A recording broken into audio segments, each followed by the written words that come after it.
Welcome to my channel Quick English Guru. और आज का मैं बहुत ही इंपॉर्टेंट टॉपिक लेकर आई हूँ आप लोगों के लिए। वो है फिगर्स ऑफ स्पीच।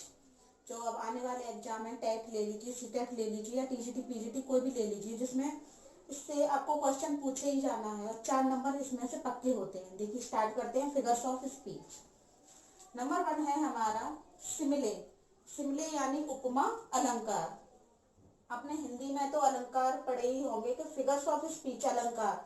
अलंकार क्या होते हैं? उपमा अलंकार, रूपक अलंकार, मानवीकरण, विरोधाभास, यही सब इंग्लिश में दिए हुए हैं। तो पहला है सिमिले उपमा अलंकार। इसमें क्या होता है देखिए, comparison is made between two different objects having at least one common thing.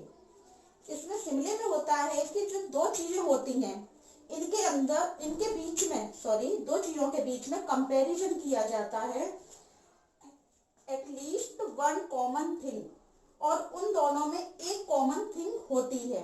दो चीजों के बीच में, दो डिफरेंट चीजों के बीच में क्या किया जाता है? तुलना की जाती है और उन दोनों में एक चीज कॉमन होती है। कैसे? देखिए ऐसे एग्जाम्पल के जरिए बहुत अच्छे से समझ में आएगा।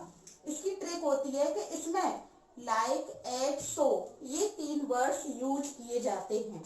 कैसे? देखिए, where the wind is like a whetted knife, like हवा एक तेज धार वाले चाकू की तरह प्रहार कर रही थी, यानी हवा बहुत तेज चल रही थी। तो जो हवा है, हवा की तुलना किससे की गई है? वेटेड नाइफ से। तो यहाँ पर क्या होता है कि दो डिफरेंट थिंग है, वाइंड है और नाइफ है। इसमें क्या है? कंपैरिजन किया गया है। क्या किया गया है? कंपैरिजन। और इन दोनों में एक कॉमन थिंग होती है। कॉमन थिंग क्या होती है कि हवा भी बहुत तेज चलती है, तो ऐसा लगता है जैसे तीर चल रहा हो, थपेड़े मार रही हो हवा। ऐसे ही चाकू की तरह। दूसरा इसका एग्जाम्पल है, the girl is as cute as lamb. तो यहाँ पर हमने कंपैरिजन करने के लिए गर्ल में और लैम्ब में किसका यूज किया? एज वर्ड्स का। तो जो लड़की है वो किसकी तरह क्यूट लग रही है? लैम्ब यानी मेमने की तरह। थिंग्स तो अलग अलग है लेकिन दोनों में क्या हो रही है? तुलना हो रही है। तो इन दोनों की तुलना को दिखाने के लिए हमने कौन कौन से वर्ड यूज करते हैं? लाइक, एट, सो। ये ट्रिक आप अपने माइंड में रखें, आपका जो सिमिली है वो कंप्लीट हो जाएगा। सेम इसी की तरह होता है इसका नेक्स्ट नंबर, मेटाफर। इसमें भी दो चीजों के बीच में, दो डिफरेंट चीजों के बीच में तुलना की जाती है। देखिए, comparison is made between two different objects. दो अलग अलग चीजों के बीच में तुलना की जाती है without using any comparison words. Main क्या होता है कि इसमें क्या था? कंपैरिजन वर्ड यूज हो रहे थे, लाइक, एट, सो। इसमें ऐसा कोई भी वर्ड यूज नहीं होगा, बस आपको उसका मीन समझना है और उसको पहचानना है कि यहाँ पर सिमिले है या मेटाफर है। देखिए जैसे कि एग्जांपल है, लाइफ इज अ ड्रीम। जीवन एक सपना है। क्या है? जीवन एक सपना है। यहाँ ये नहीं कहा जा रहा है कि life is like a dream, नहीं। लाइक, एट, सो इन वर्ड्स का यूज किया ही नहीं जा रहा है। लेकिन आपको यह समझ में आ रहा होगा कि लाइफ की जो तुलना है, लाइफ और ड्रीम अलग अलग चीजें हो गई, लेकिन इनकी क्या है? आपस में क्या की जा रही है? कंपैरिजन की जा रही है। और यह कंपैरिजन करने के लिए कोई भी वर्ड्स लाइक, एज, सो किसी का भी यूज नहीं हुआ है। आपको ये क्लियर हो गया होगा। देखिए थर्ड है हमारा पर्सोनिफिकेशन यानी मानवीकरण। मानवीकरण इसकी डेफिनेशन है, giving human qualities with two objects और थिंग्स। दो चीजें होती हैं, दो कोई ऑब्जेक्ट्स होते हैं, उनमें क्या की जाती है? वो कोई भी चीज ले लीजिए, चाहे 1 एक ले लीजिए चाहे 2, उनमें जो तुलना की जाती है तो उस तुलना के अंतर्गत वो जो चीजें हैं वो ह्यूमन क्वालिटीज शो करती हैं। क्या शो करती हैं? Human qualities. दिखने में तो वो नॉन लिविंग थिंग्स होती हैं, लेकिन ऐसे रिएक्ट करती हैं जैसे वो लिविंग थिंग्स हों। देखिए एग्जाम्पल के जरिए आपको समझ में आ जाएगा। The moon smiled upon the river. चांद नदी के ऊपर मुस्कुराया, यानी चांद ऊपर होता है, चांद नदी को देख देख के मुस्कुरा रहा। लेकिन क्या रियलिटी में चांद स्माइल देता है नदी को देख देख के? नहीं। लेकिन कहा जाता है कि जब चांदनी बहुत तेज होती है और नदी का पानी चमकता है तो कहा जाता है कि देखो चांद कैसे मुस्कुरा रहा है नदी को देख देख कर। तो ये क्या चांद को यहाँ पर ह्यूमन क्वालिटी शो कर रहा है, जो चांद है वो। ऐसे सेकंड है, देखिए mercy lives in the hearts of kings, यानी दया राजाओं के हृदय में निवास करती है। तो दया क्या है, कोई बॉडी पार्ट्स है जो राजाओं के हृदय में रहेगा? नहीं, दया अपने आप में क्या है, एक फीलिंग्स होती है और इसी फीलिंग्स को ह्यूमन क्वालिटी शो किया जा रहा है। ये क्लियर हो गया होगा। पर्सोनिफिकेशन में हम कोई भी क्वालिटीज होती है उसको ऐसे रिएक्ट करते हैं नॉन लिविंग थिंग्स होने के बाद भी जैसे कि वो लिविंग थिंग्स हो।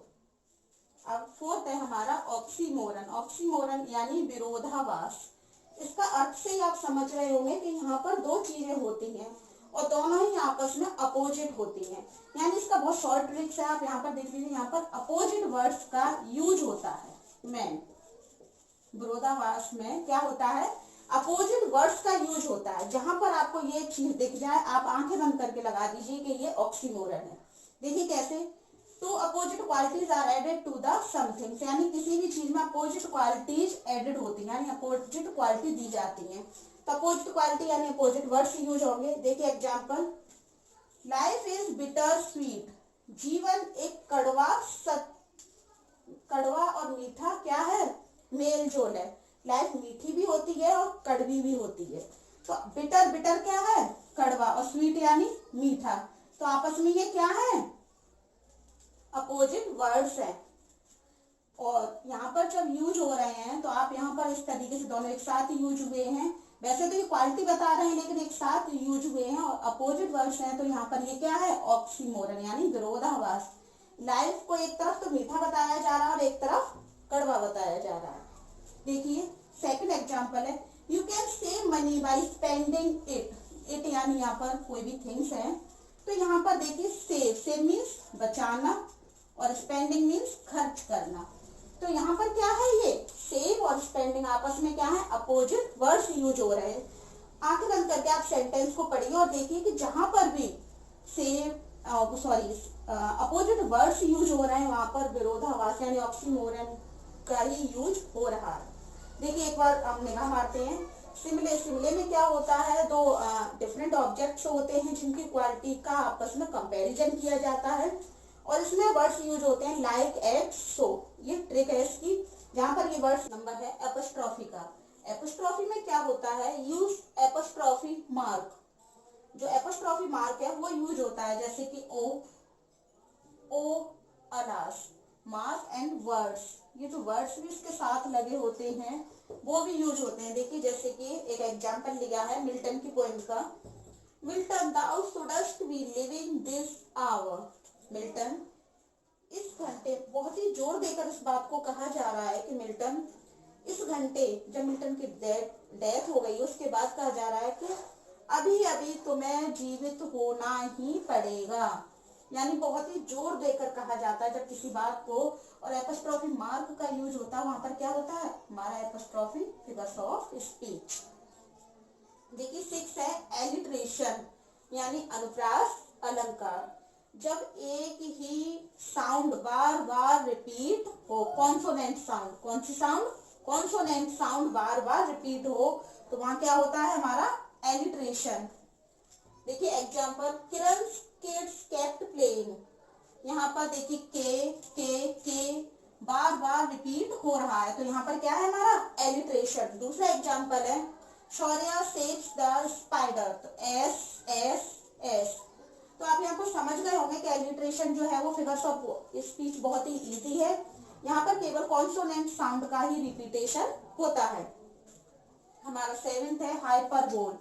हाइपरबोल का मीनिंग ही होता है अतिशयोक्ति, यानी किसी भी बात को बहुत ही बढ़ा चढ़ाकर कहना।